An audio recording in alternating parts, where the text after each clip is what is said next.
Start.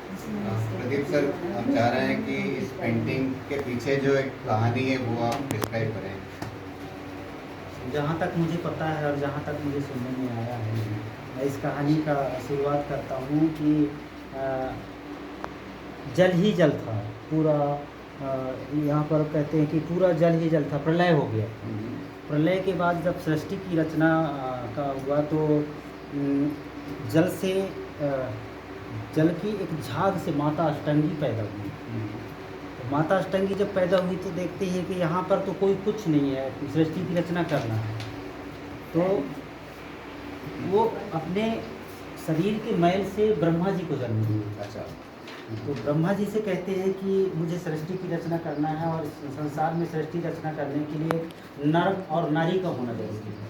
तो ब्रह्मा जी कहते हैं कि आप मेरे जन्मदाता हैं, आप मेरी माँ हैं, भले मैं पुरुष हूँ पर मैं इस काम में आपका सहयोग नहीं कर पाऊँगा। तो विष्णु जी को जन्म दिए। विष्णु जी से भी यही प्रश्न किया गया कि भाई आप सृष्टि की रचना करने के लिए मुझे सहयोग करें। तो विष्णु जी भी कहने लगे कि आप मेरी माता हैं, आपसे मैं जन्म हुआ हूँ, ये काम भी मुझसे नहीं हो पाएगा। अंत में शंकर भगवान को जन्म दिए।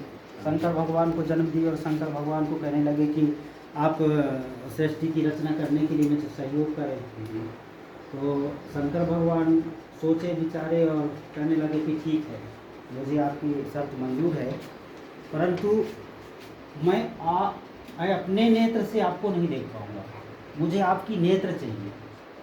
तो माता अष्टंगी कहने लगे कि चलो ठीक है। तो वो तीसरा नेत्र जो है माता अष्टंगी का दिया हुआ है शंकर भगवान को। तो जब सृष्टि की रचना हुई है तो शंकर भगवान अपने दो नेत्रों से नहीं देखे हैं माता अष्टंगी को, वो उन्हीं के दिए हुए तीसरे नेत्र से देखे। इतने के बाद फिर माता अष्टंगी वहाँ से फिर चले जाते हैं, अंतर ध्यान हो जाते हैं और सृष्टि की रचना की एक जवाबदारी बोझ शंकर भगवान के ऊपर पड़ता है। और शंकर भगवान फिर एक पक्षी को जन्म देते हैं। वो पक्षी को कहते हैं कि भाई सृष्टि की रचना करना है, यहाँ तो जल ही जल है, बिना मिट्टी का तो सृष्टि का रचना हो नहीं सकता, जीव जंतु पैदा हो नहीं सकते और ये संसार कहाँ रुकेगा। तो उस कौआ जो पक्षी होता है उसको अपने मैल से बना के और उसको कहने लगे कि जाओ मिट्टी के पता लगा के आओ कहाँ। तो चलते चलते सब जगह तो जल ही जल था। तो बहुत दूर जाके बहुत दूर जाके फिर एक केकरामल छत्री वहाँ के राजा हुआ करते थे उस इलाके के। तो एक डाढ़ उसका आकाश में और एक डाढ़ उसके पाताल में था। अब कौआ थक चुका था, अब कहाँ बैठे, उसको बैठने के लिए विश्राम करने के लिए वही दाढ़ मिला। तो इतने दिन प्रलय काल हुए समय तो वो केकड़ा सोचा आज कौन सा ऐसा जीव है जो आज ये मेरे दाढ़ में बैठा हुआ है। तो फिर उनसे पूछने लगे कि भाई आप कौन हो, किस काम से आए हो। तो उन्होंने बताया कि मुझे शंकर भगवान मिट्टी की खोज के लिए भेजे हैं।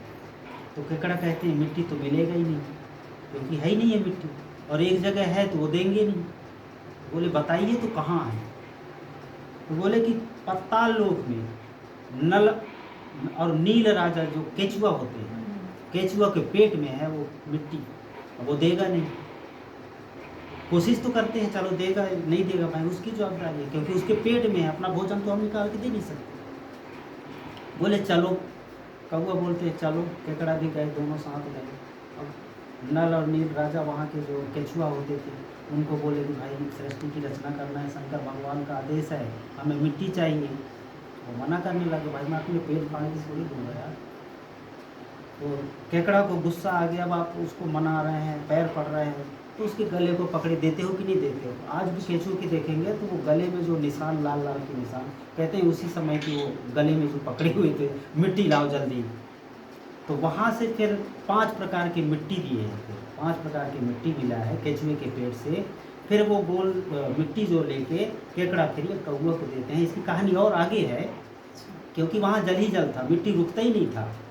तो फिर ये मिट्टी को रोकने के लिए तरह तरह के जीव जंतुओं का विस्तार हुआ है। इसीलिए फिर 84 लाख योनि के जो जीव हैं इस पृथ्वी पर विराजमान हुए हैं। ये कहानी अभी लंबा है, बहुत रात भर निकल जाएगा।